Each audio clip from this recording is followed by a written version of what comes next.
FPL camper on the road, chasing points where dreams are sold.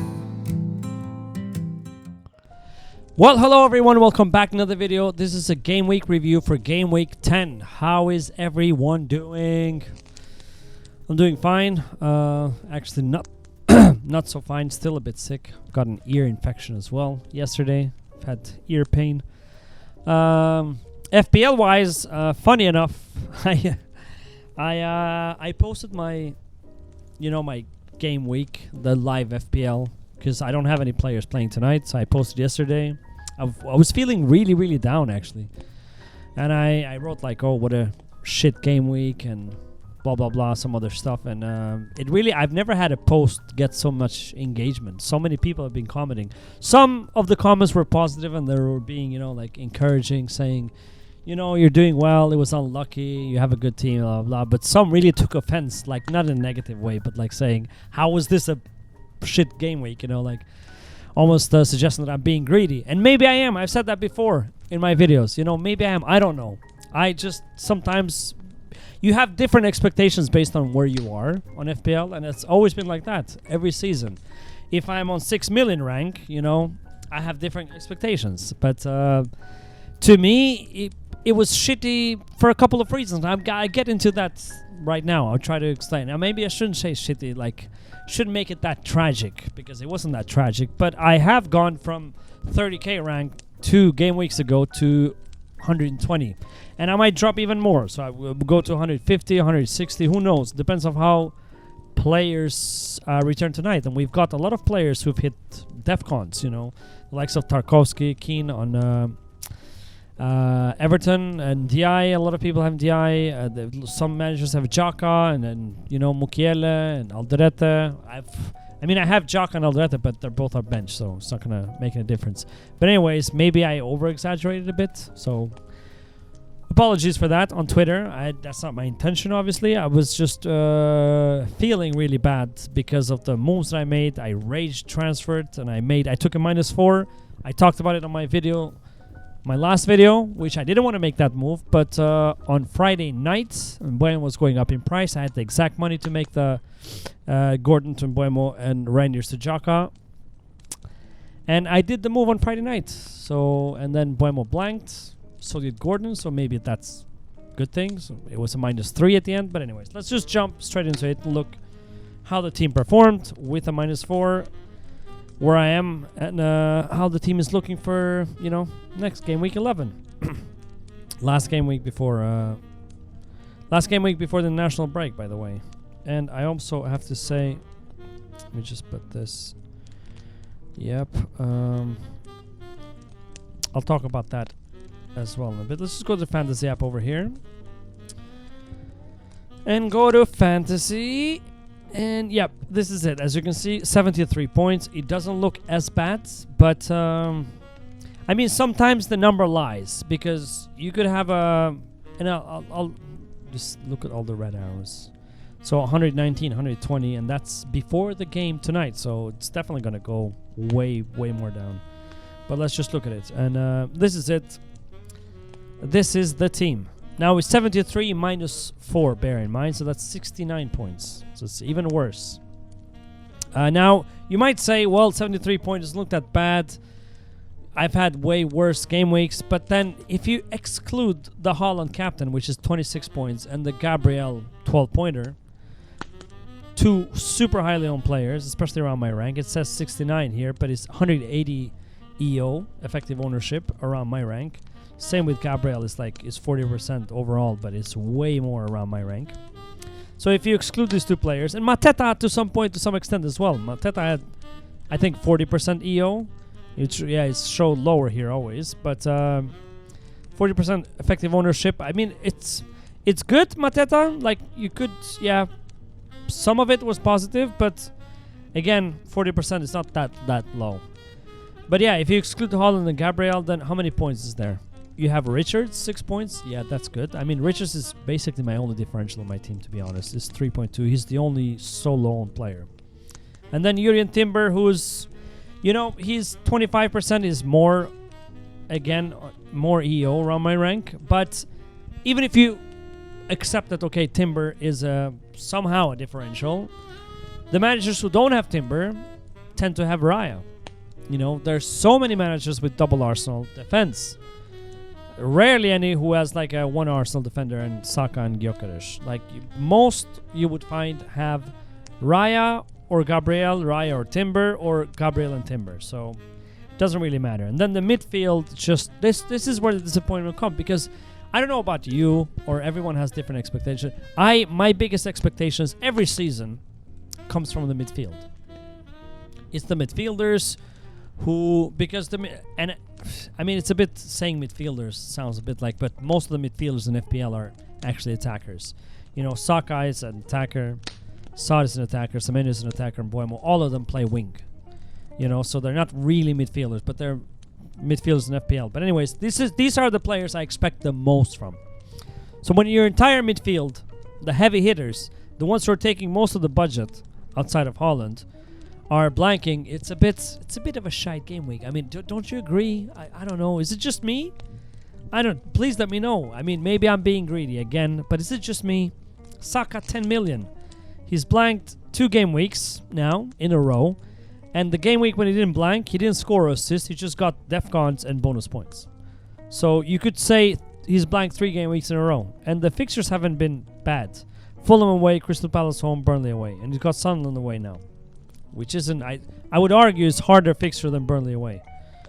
But anyways, I'm positive. I mean, I still like Saka. I love owning him. It's just like, especially when Rice has been... Rice is the second highest scorer midfielder in the FPL this season, ladies and gentlemen. And Caicedo is third, I think, if I'm not mistaken. We can check that right now. Let's just go here and go to total points. Yep. So Rice is the second after Semenyo with 63 points. And Caicedo is third with 58. And then followed by Mbeumo and Salah. Salah got a lucky goal. It would have been even lower. So yeah. I mean, when you think why... I wonder at what point are FPL managers going to start considering Rice and Caicedo as legit FPL options. Because I've been a victim of the same mentality that, defensive midfielders, also cheaper. You know, we have this thing like we have to exhaust the entire budget on FPL, and the team on paper, sometimes it's almost more important to look good than it actually is. I mean, you could argue that without Saka, if I'd had Rice instead of Saka and Caicedo instead of Mbeumo, it would look like that's a shit midfield. That's a weak midfield. But if you'd had those players from the beginning of the season, you would be way more higher rank than I am right now. So at one point do we say like, okay, maybe Rice especially, he's on set pieces. I know the goal, he's not going to score many goals this season, so that was a bit of a fluke, okay. But on set pieces, he's in every corner, and Arsenal, how many corners does Arsenal score now? And the free kicks as well. And he can get defcons and so many routes to points. So, and it's so cheap as well. Same with the Caicedo. The only problem is you only have 3 Arsenal spots. Do you really want to get Rice? So I understand both arguments. And I'm stuck in between them as well. But anyways, Saka, yeah. Let's just go again here. Saka, disappointing. 3 points. So defense was okay. Pope, another, 3 blanks as well for Pope. He's been, he's not been good. He has not been good. Newcastle in general as well. Very disappointing. The only Newcastle asset that I've had, I had triple Newcastle, by the way, before the last game week. I had Pope, Gordon I sold from Mbeumo, and Voltemade, who I'm happy to keep. Voltemade has been the only one I was going to say that's been returning. But the others, Pope. But what can you do? I mean, I can't have Raya, Timber, and Gabriel because I want to keep Saka. And if I didn't have Saka, again, I would go for Declan Rice. So yeah, and midfield was just, what can you say? Saka missed 2 one-on-ones as well. That's another thing that managers were telling me on Twitter, that I was unlucky because Saka missed 2 one-on-ones and Saad hit the post, so they should have scored. But unfortunately, it's not FPL works. You don't get points for should have scored. Semenyo now it's been his 3rd blank in a row. Yes, third blank in a row, but the game before they got a whopping 18 pointer. So and he's so highly owned. He's like a damage limitation player. I'm happy to keep Semenya for more game weeks, and the fixtures turn now for good. Look at this, Villa away. Villa has been hit and miss the entire season. You never know which Villa are gonna get. They were super poor against Liverpool, and then West Ham at home, Sunderland away, Everton home, Chelsea home, Man United away, Burnley home. Arguably, the Bournemouth are an insanely good team. I mean, I was shocked what a high line they were playing against City. I was just shocked. You're playing away at Manchester City. You know, Manchester City was won 4 Premier Leagues in 5 years before last year. You're playing the highest line I've seen in the Premier League. Away at City. I mean, literally, Haaland, people say, oh, City are back, blah, blah, blah. Haaland had to run from inside his half for 2 of his goals to go and score a goal. It's just ridiculous. Like, I mean, I have to applaud the guts that Iraola has to do that, because I understand from his perspective he has nothing to lose. Like, he's not aiming to win the Premier League. He's probably would want to be qualified for a Champions League. That would be a great achievement for Bournemouth, but he just doesn't care. He goes to City and is like, I'm going to play my own style. I'm not going to park the bus and try and counterattack and stuff like that. They went for City and they got beaten, but you know, they're going to learn from it. So kudos to them. Buemo, yeah, disappointing. Man United got a draw.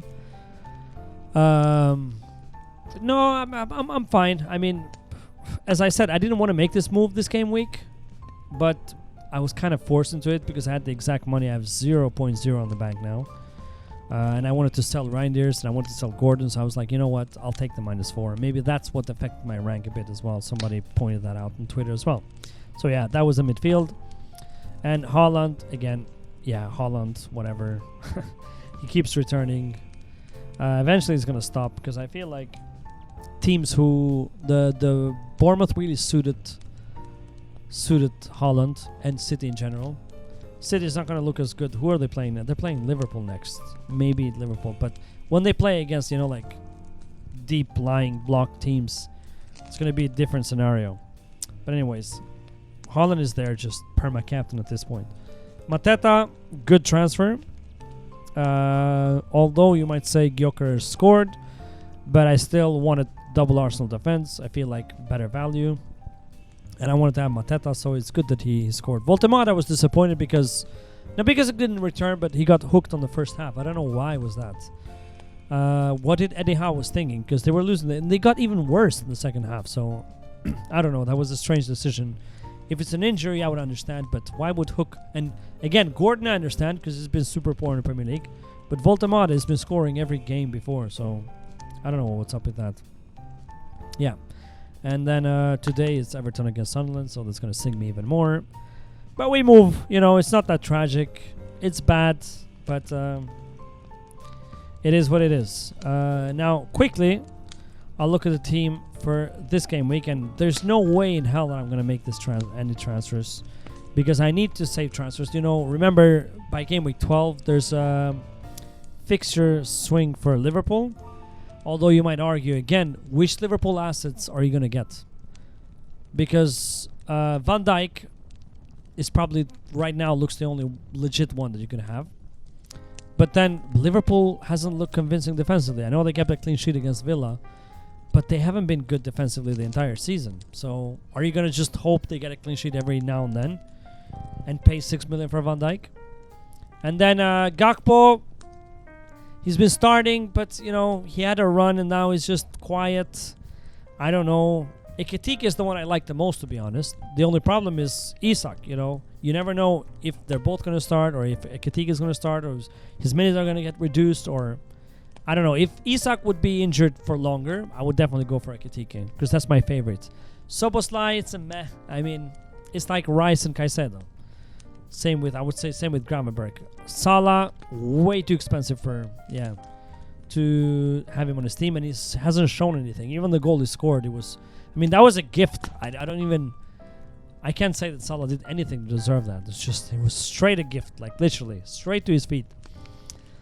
So that Chelsea, I would love to have Chelsea asset. And especially this week, I'm gonna dread that.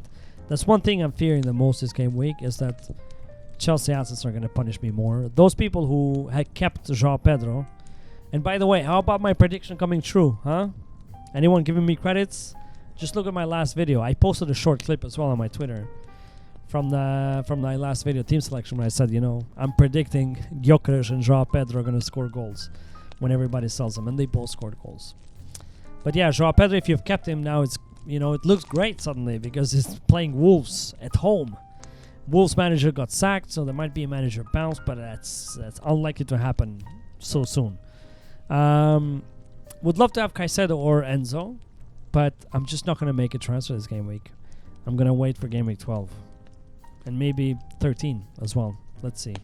I need to roll some transfers. I can't just do the same as I did this game week. When I went on a rampage, I made 4 transfers. Jesus. So yeah, I've got Pope, Brentford away. Again, I don't have high hopes there, to be honest. Brentford has looked amazing at home as well. So it is what it is. But Pope has been one positive thing. Has been good with save points. But even when he got 2 save points, but conceded, 3 goals? So he got -1 for that. I just don't know. Richards, Brighton at home. I mean, I could play Diouf, who's got Burnley at home. So I could do that. I mean, he was another one that needed to make way. But now, since on the team, I could use that. West Ham looks slightly better. So maybe they're turning a corner. So I could do that. Or play Richards, because Richards has been amazing with DEFCON. So either one, doesn't matter. Double Arsenal defense, Sunderland away. I mean, I have a feeling Sunderland is going to score. I mean, how many clean sheets is Arsenal going to keep? It's just ridiculous at this point. I mean, it can go on like this. It can. Yeah, maybe. Let's see. But I'm happy to have Dublin Arsenal. That's what I wanted long term anyways. I've got Mbuemo, Tottenham away. Now, Tottenham haven't been looking good at all. I don't know what's happening. Some games they look scintillating, and then they go on a run of 3 games looking just same old Tottenham. So you never know what you're going to get. Mbuemo thrives in games like this, so I'm happy to have him. I don't have a problem, and I just brought him in anyways. Semenyo, Villa away against. If it's the same Villa that plays against Liverpool, happy to have Semenyo there. Saad, Brighton at home, another good home match. He needs to return. He's been blanking now for a few games with three blanks in a row. Same with Saka. The patience is running low with him. More than the Saad, I would say, because he cost 10 million. Could do way more if you sold him. He could become Palmer as well, by the way. He comes back after the international break, so we need to wait and see on that. Voltemade, happy to have him for another game week. Brentford away, and then he plays City, I think. Yeah, City at home. Let's see, but I'm going to keep him. As I said, making no transfers. Mateta, Brighton at home, and Haaland, Liverpool at home, who's currently my captain.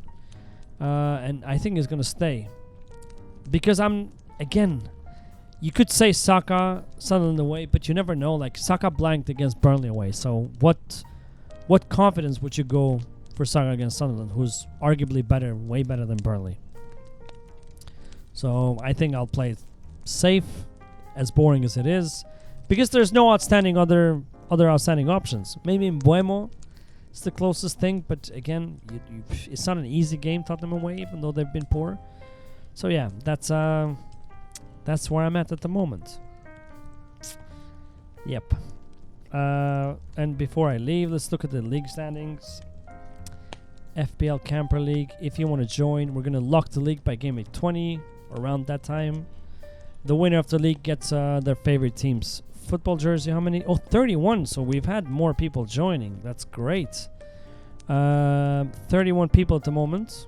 So you might say still there's what do you call it? 1 in 30 chance to win. Oscar, my colleague, still number 1. He's actually having an insane season. 68 points, and he's got Xhaka to go. Wow. I mean, this just doesn't stop. Relentless. Gabriel, Timber, Gay, Bruno Fernandes, Haaland, Thiago. The team looks good in general. Yeah, I can't. And draw Pedro on the bench. Oh my god. So it could have been even bigger. But yeah, he's still number 1. We got Alex Millar, number 2, hasn't moved. We've got Joseph Robinson. I think that might be a new name, because I haven't seen him before being around that. So he's 3rd, 85 points. He had a great game week, looks by the looks of it. And he's got Tarkovsky to go. That's nice. Rice, baby. Yeah, and Bruno Oliveira on number 4 wasn't moved, and I've dropped to number 5. And then we've got Chris number 6 has dropped, but we're very close to each other. But I'm like 55. I am 50 points away from Oscar now. Wow, from the first place. I mean, I think he's like around 1,000 in the world rank. That's incredible. But anyways, I'll put the league code up there, and if I forget, you can just, it's on the channel, you just description, not description, on the video description, just open it up and the code is there. And yeah, I'll leave it there. And yeah, that's all I had to say. And I'll do, of course, a team selection on Thursday, and it's probably that's going to be short because I'm not going to make any transfers, as I said. The team is looking fine. Hopefully I'll get back to green arrows. I really need that because I've had 2 really bad game weeks. I mean, again, not the worst in the world. I'm not exaggerating. It's just they were bad. And also, another point that I made on Twitter was that a lot of my players seem to be pretty highly owned, and I don't like that. I don't like having a very templatey. And I didn't buy these players because they're highly owned. I moved on them pretty early. Like, I've had Sar from the first game week of the season. Same with Semenyo. Saka I got pretty early. Mateta I bought now, but that's because it's a good option, not because it's highly owned. Haaland you cannot have. Voltemade is low owned, but that's one of the only differentials. And Richards. And then double Arsenal I want to have. And then who? Mbuemo I bought in because I like Mbuemo. I'm a huge Mbuemo fan, FPL wise as well. And he seems to be pretty highly owned as well. Semenyo, same as I said. So I don't know. I don't know what to do. I like the team, but it seems like it's hard to gain rank if you don't have some differentials. I like to have at least 2 or 3, like a bit lowly out. Like Richards is my only like single digits on player, which is not good. But I'll have to think about that, like whether I just continue like this or I'll get some differentials. But anyways, yeah, as I said, I'll make the team selection on Thursday, and then next week I'll do a game week review, and then it's international break, and then I'm flying to Kosovo I'm going to be there for 2 weeks, so I'm going to miss the team selection for game week 13, right? Game week 11? No, for game week 12. I'll miss the team selection for game week 12. Might do a video there, but I'm not going to bring my gear, so it's going to be like maybe a short, very short video without microphone or anything like that. Just saying my team. And then I'll miss another game week review on Monday because I get back on Wednesday. I'm going to be Wednesday to Wednesday for 2 weeks. It's good that it's international break, so I won't miss too many videos, but I'm going to miss 2 videos at least. But that's fine. And one thing I'm not going to miss is I'm going to go and watch Kosovo. Hopefully I get tickets against Switzerland, the last game of the qualifications. We are so close to playoffs. I mean, there is a small 0.1% chance of direct qualifications, which I'm not even dreaming of. But because for that to happen, then Switzerland would have to lose to Sweden away. Sweden have changed their coach now, and Graham Potter is the new Swedish coach. So that's not that could happen, but it's unlikely. And we would have to beat Slovenia first away, which Slovenia was our toughest opponent, I would have to say, when we played. No, Switzerland and Slovenia. Sweden has been just poor generally. So yeah, but if we get a positive result in Slovenia, like a draw, and we're guaranteed playoffs. And if we don't, then we have Switzerland, which I'm going to attend in Pristina. Switzerland at home last game week, and it's the return of Jaka to his homeland, by the way. That's the first time he's coming to play an official match in Kosovo. I think he's played a friendly, like when we got accepted on FIFA. But it was like a, what do you call those matches? Like a, not even a friendly. But anyways, it's a first official match. It's going to come and play, and it's going to be fun to see. But yeah, that's it. Thank you so much for watching. I know it was long again, in my rants. And thank you for engaging on Twitter as well, by the way. It's very nice to see so many of you. Thank you to FPL Alf, who's been such a huge support in all of his streams. I got to 300 subscribers after the last video because he's promoting me in every video, and I feel so humbled. As I've said before, it's not just him. Like the FPL Harry tweeted a couple of times about my channel. FPL Volo and FPL Nightmare. These are all like people who've showed nice support to me, and I'm really appreciative of that. And I wish that one day I could do the same for other channels. But we got to 300 subscribers. But I think it's 304 now. If you enjoyed the videos, you might as well like and subscribe and help us grow even more. And yeah, I'll see you on Thursday for the team selection video. Bye. Subscribe. Come on. Just do it. I'm waiting. Just do it.